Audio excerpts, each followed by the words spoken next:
ರಸ್ತೆ ಅಪಘಾತದಲ್ಲಿ ವಿಧಿವಶರಾದ ಹಿರಿಯ ಐಎಎಸ್ ಅಧಿಕಾರಿ ಮಹಾಂತೇಶ ಬೀಳಿಗೆಯವರ ಅಂತ್ಯಕ್ರಿಯೆಯನ್ನು ಸಕಲ ಸರ್ಕಾರಿ ಗೌರವಗಳೊಂದಿಗೆ ಮಾಡಲಾಗುತ್ತದೆ ಎಂದು ಪ್ರಾದೇಶಿಕ ಆಯುಕ್ತೆ ಕೆಎಂ ಜಾನಕಿ ಅವರು ರಾಮದುರ್ಗದಲ್ಲಿ ಪ್ರತಿಕ್ರಿಯಿಸಿದ್ದಾರೆ. ಮಧ್ಯಾಹ್ನ 3 ಗಂಟೆ ನಂತರ ಅಂತ್ಯಕ್ರಿಯೆ ಮಾಡಲಾಗುತ್ತದೆ. ಸರ್ಕಾರದಿಂದ ಆದೇಶ ಬಂದಿದ್ದು ಸಕಲ ಸರ್ಕಾರಿ ಗೌರವಗಳೊಂದಿಗೆ ನೆರವೇರಿಸಲಾಗುತ್ತದೆ. ಮಹಾಂತೇಶ ಬೀಳಿಗೆಯವರು ಮತ್ತು ಎಸ್ ಜಾನಕಿ ಅವರು ಒಂದೇ ಬ್ಯಾಚ್ನಲ್ಲಿ ಆಯ್ಕೆಯಾಗಿದ್ದರು. ಬ್ಯಾಚ್ಮೆಂಟ್ ಜೊತೆಗಿನ ಒಡನಾಟವನ್ನು ಬಿಚ್ಚಿಟ್ಟ ಜಾನಕಿ ಅತ್ಯಂತ ಉತ್ಸಾಹಿ, ಸರಳ ಸಜ್ಜನಿಕೆ ವ್ಯಕ್ತಿತ್ವ ಅವರದಾಗಿತ್ತು. ಅಂಥ ಅಧಿಕಾರಿಗಳನ್ನು ಕಳೆದುಕೊಂಡಿದ್ದೇವೆ. ಯಾವುದೇ ಹುದ್ದೆಗೇರಿದರೂ ಪರಿಶ್ರಮ, ಶ್ರದ್ಧೆಯಿಂದ ಕೆಲಸ ಮಾಡಿದ್ದಾರೆ. ಸಾರ್ವಜನಿಕ ಸ್ನೇಹಿಯಾಗಿ ಅವರು ಕೆಲಸ ಮಾಡಿದ್ದಾರೆ. ಮೂಲ ವೃತ್ತಿ ಶಿಕ್ಷಕರಾಗಿದ್ದರೂ ಯಾವತ್ತೂ ಮರೆತಿರಲಿಲ್ಲ. ಪರಿಶ್ರಮದಿಂದ ಮುಂದೆ ಬಂದಿದ್ದರು. ನನ್ನ ಬದುಕು ನೋಡಿ ಕಲಿತುಕೊಳ್ಳಿ ಅಂತ ಹೇಳಿದ್ದರು. ಕೊನೆಯದಾಗಿ ಅವರ ತಾಯಿ ತೀರಿಕೊಂಡಾಗ ಬಂದು ಮಾತನಾಡಿದ್ದೆ. ರೊಟ್ಟಿ ಮಾರಿ ತನ್ನ ತಾಯಿ ಓದಿಸಿದ್ರು ಅಂತ ಹೇಳಿದರು.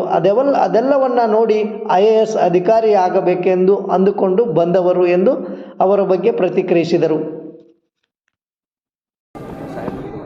ಯಾವ ರೀತಿ ಅಂತ್ಯಕ್ರಿಯೆ ಸರ್ಕಾರದ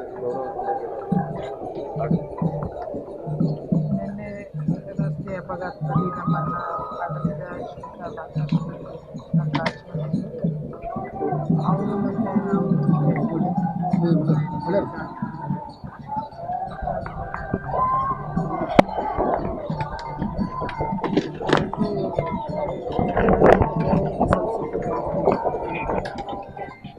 ನನ್ನ ಬ್ಯಾಚ್ಮೆಂಟ್ ಆಗಿದ್ದವರಿಗೆ ಅವ್ರ ಬಗ್ಗೆ ನನಗೆ ಗೊತ್ತಿದೆ. ಬೇರೆಯವರು ಅವ್ರ ಬಂಧುಗಳು ಮತ್ತು ಸ್ನೇಹಿತರು ಅವ್ರ ಜೊತೆ ಪ್ರಯಾಣ ಬೆಳೆಸ್ತಾ ಇದ್ರು ಅಂತ ತಿಳ್ಕೊಂಡು ಸರ್ಕಾರ ಅವರ ಗೌರವಾರ್ಥ ಈಗಾಗಲೇ ಆದೇಶ ಮಾಡಿದೆ.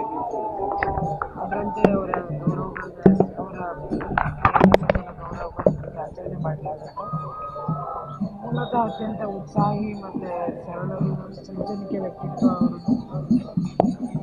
ಇಂಥ ದುರಂತ ಅಂತ್ಯ ಆಗುತ್ತೆ ಅಂತ ಯಾರೂ ಭಾವಿಸಿರಲಿಲ್ಲ. ಅವರ ಕುಟುಂಬಕ್ಕೆ ಇದರಿಂದ ಹೊರಬರೋಕ್ಕೆ ತುಂಬ ಶಕ್ತಿ ಬೇಕು. ಎಲ್ಲರೂ ಕೂಡ ಕರ್ನಾಟಕ ಅಂತ ಒಂದು ಒಬ್ಬ ಅಧಿಕಾರಿಯನ್ನು ಕಳ್ಕೊಂಡಿದೆ. ಅವರು ಯಾವುದೇ ಹುದ್ದೆಯಲ್ಲಿ ಕೆಲಸ ಮಾಡಿದಾಗಲೂ ಕೂಡ ಅತ್ಯಂತ ಪರಿಶ್ರಮ ಮತ್ತು ಶ್ರದ್ಧೆಯಿಂದ ಕೆಲಸ ಮಾಡಿದ್ದಾರೆ. ಅವರು ಕೆಲಸ ಮಾಡಿದ ಎಲ್ಲ ಸ್ಥಳಗಳಲ್ಲೂ ಕೂಡ ಅತ್ಯುತ್ತಮವಾದ ಕಾರ್ಯನಿರ್ವಹಣೆ ಮತ್ತು ಸಾರ್ವಜನಿಕ ಸ್ನೇಹಿಯಾಗಿ ಅವರು ಕೆಲಸ ಮಾಡಿದ್ದಾರೆ. ನಮ್ಮ ರಾಜ್ಯ ಒಬ್ಬ ಒಳ್ಳೆಯ ಅಧಿಕಾರಿ ಮತ್ತು ಮಾನವೀಯತೆ ಇರುವಂಥವರು. ಯುವ ಜನರಿಗೆ ಯಾವಾಗಲೂ ಸ್ಫೂರ್ತಿಯಿಂದ ಬರ್ತಾ ಇದ್ರು. ಮೂಲ ವೃತ್ತಿ ಶಿಕ್ಷಕರಾಗಿದ್ದರು. ಇನ್ನು ಅವ್ರು ಯಾವಾಗೂ ಬರ್ತಿರಲಿಲ್ಲ. ಸಿಕ್ಕಾಗೆಲ್ಲ ಕೂಡ ಯುವ ಜನರನ್ನ ಉದ್ದೇಶಿಸಿ ಹೆಂಗೆ ನಾವು ಇನ್ಫೀರಿಯಾರಿಟಿ ಆಗಲಿ, ಇನ್ಸೆಕ್ಯೂರಿಟಿಯನ್ನಾಗಲಿ ಮೀರಿ ನಮ್ಮ ಐಡೆಂಟಿಟಿಯನ್ನು ಪ್ರೂವ್ ಮಾಡ್ಕೋಬೇಕು ಅನ್ನೋದು ಸ್ವತಃ ತಾವೇ ಉದಾಹರಣೆಯಾಗಿ ರೂಪಿಸ್ಕೊಂಡು ಆದರ್ಶ ಆಗಿದ್ದರು. ಈ ಗ್ರಾಮದಲ್ಲಿ ನಿಜವಾಗ್ಲೂ ಕೂಡ ಗ್ರಾಮ, ಜಿಲ್ಲೆ, ರಾಜ್ಯ ಒಬ್ಬ ಒಳ್ಳೆಯ ಆದರ್ಶವಾದ ವ್ಯಕ್ತಿತ್ವವುಳ್ಳ ವ್ಯಕ್ತಿಯನ್ನು ಕಳ್ಕೊಂಡಿದ್ದೀವಿ ನಾವು. ಎಲ್ಲರೂ ಕೂಡ ಅವ್ರ ಕುಟುಂಬದ ಜೊತೆ ನಿಂತು ಅವರಿಗೆ ದುಃಖ ಭರಿಸೋಕ್ಕೆ ಶಕ್ತಿ ಕೊಡುವಂಥ ಪ್ರೇಯರ್ ಮಾಡೋದಷ್ಟೇ ನಮಗೆ ಉಳಿದಿರೋದು. ಎಲ್ಲರೂ ಕೂಡ ಸಹೋದ್ಯೋಗಿಗಳು ಮತ್ತು ಗ್ರಾಮಸ್ಥರು ಎಲ್ಲರ ಸಮ್ಮುಖದಲ್ಲಿ ಮಧ್ಯಾಹ್ನ ಅವರ ಅಂತ್ಯಕ್ರಿಯೆ ಸಕಲ ಸರ್ಕಾರಿ ಟೈಮ್ 3 ಗಂಟೆ, ಅಂದಾಜು 3 ಗಂಟೆ ಅಂತ ಅಂದ್ಕೊಂಡಿದ್ದೀನಿ. ಹೆಚ್ಚು ಕಡಿಮೆ 3 ಜನ ಒಟ್ಟಿಗೆ ಇನ್ನೂ ಬರ್ತಿದೆ.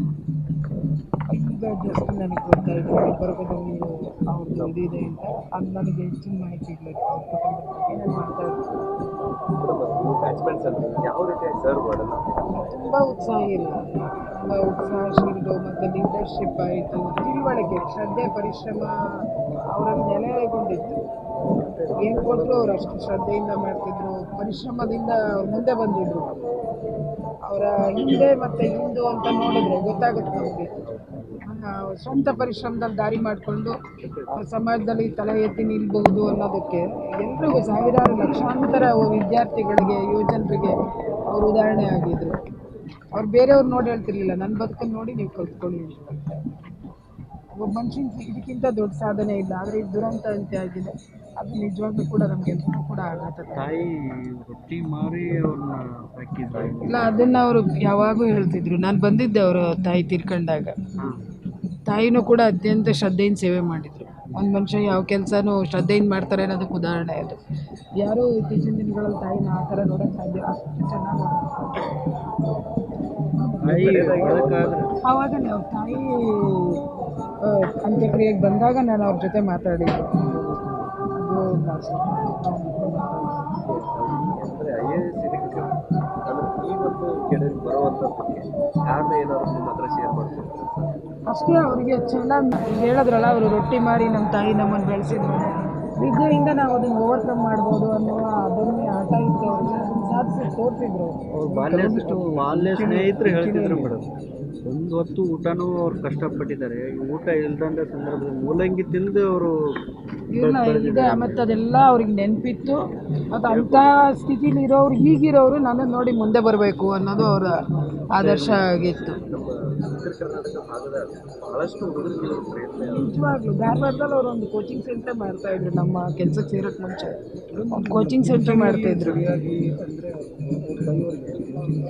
ಹೇಳಿದಾರೆ ನೋಡಿ, ಅದನ್ನು ಸರಿಯಾಗಿ ನೋಡ್ಕೊಂಡು ₹100 ಲಂಚ ಕೊಟ್ಟು ಮಾಡಿದ್ವಿ. ಅನುಭವ ಆಗಬಾರ್ದು. ಬಹಳಷ್ಟು ಜನರಿಗೆ ಮಾದರಿ ಆದವ್ರನ್ನ ಕಳ್ಕೊಂಡ್ಬಿಡ್ತೀವಿ. ನಿಜವಾಗ್ಲೂ ನಮ್ಮ ಭಾರತೀಯ ಆಡಳಿತ ಸೇವೆಗೂ ನಷ್ಟ, ಒಬ್ಬ ಮಾನವೀಯತಾವಾದಿಯಾಗಿ ತುಂಬಲಾರದಷ್ಟ ಅಂತ ನಾವು ಪದಗಳಲ್ಲಿ ಹೇಳ್ಬೋದು. ಅದು ಅಕ್ಷರಶಃ ಸತ್ಯ. ಮುಂದೇನಾದ್ರೂ ಕನಸು ಕೊಟ್ಕೊಂಡಿದ್ದು ನಿಮ್ಮ ಹತ್ರ ಶೇರ್ ಮಾಡಿದ್ರೆ ಮುಂದೆ ನಾನು ಇಲ್ಲ, ಅವರಿಗೆ ಯುವ ಜನರಿಗೆ ಸ್ಫೂರ್ತಿ ನೀಡಬೇಕು, ಮತ್ತು ಅವರು ಇದರಿಂದ ನಮ್ಮ ಗ್ರಾಮೀಣ ಪ್ರದೇಶದವರಿಗೆ, ಕನ್ನಡ ಮಾಧ್ಯಮದಲ್ಲಿ ವಿಶೇಷವಾಗಿ ಓದ್ದವರಿಗೆ ಒಂದು ಕೀಳರಿವಿರುತ್ತೆ, ಅದನ್ನು ಓವರ್ಕಮ್ ಮಾಡಿ ನಾವು ಒಂದು ಮುಖ್ಯವಾಹಿನಿಗೆ ಬರಬಹುದು ಅನ್ನೋದನ್ನು ಮಾಡೋಕ್ಕೆ ಯುವ ಜನರಿಗೆ ತರಬೇತಿ ಕೊಡಬೇಕು ಅನ್ನೋದು ಅವ್ರ ದೊಡ್ಡ ಆಶಯ ಇತ್ತು ಅವರಿಗೆ. ಅದನ್ನು ಯಾವಾಗೂ ಮಾಡ್ತಿದ್ರು, ಎಲ್ಲಿದ್ದಾಗೂ ಮಾಡ್ತಿದ್ರು. ನನ್ನ ಪ್ರಕಾರ ಅವರು ನಿವೃತ್ತಿ ಹೊಂದಿದ್ಮೇಲೆ ಅದಕ್ಕೆ ಡೆಡಿಕೇಟೆಡ್ ಆಗಿರಬೇಕು ಅಂತ ಅವ್ರದ್ದು ಜೀಲಿತ್ತು. ಅವರು ಅಧಿಕಾರ ಅಂದಮೇಲೆ ಸಾಕಷ್ಟು ಜನರನ್ನು ಬದಲಾವಣೆನ ಮಾಡುತ್ತೆ. ಇಲ್ಲ ಅದಾಗಿದ್ರು ಅವರು, ಅವ್ರ ಜೊತೆಗೆ ಯಾರೂ ಕನೆಕ್ಟ್ ಆಗ್ಬೋದಾಗಿತ್ತು. ಗೊತ್ತಿರೋರು, ಗೊತ್ತಿಲ್ಲದೆ ಇರೋರು, ದೊಡ್ಡವರು, ಸಣ್ಣವರು, ಯಾವ ಭೇದನೂ ಇಟ್ಟಿರಲಿಲ್ಲ ಅವರು. ಯಾರೇ ಬಂದರೂ ಕೈ ಮುಗಿದು ಮಾತಾಡ್ತಿದ್ರು. ತುಂಬ ಗೌರವ ಸಂಬೋಧನೆ ಕೊಟ್ಟು, ಅದೇ ಏನೋ ಹೇಳ್ತೀವಲ್ಲ, ಶರಣರ ಗುಣ ಮರಣದಲ್ಲಿ ನೋಡು ಅಂತ. ಈಗ ನಾವು ಎಷ್ಟು ಹೇಳಿದ್ರು ಅದಕ್ಕೇನೂ ಇಲ್ಲ ರೀ, ನಾವು ಅವ್ರನ್ನ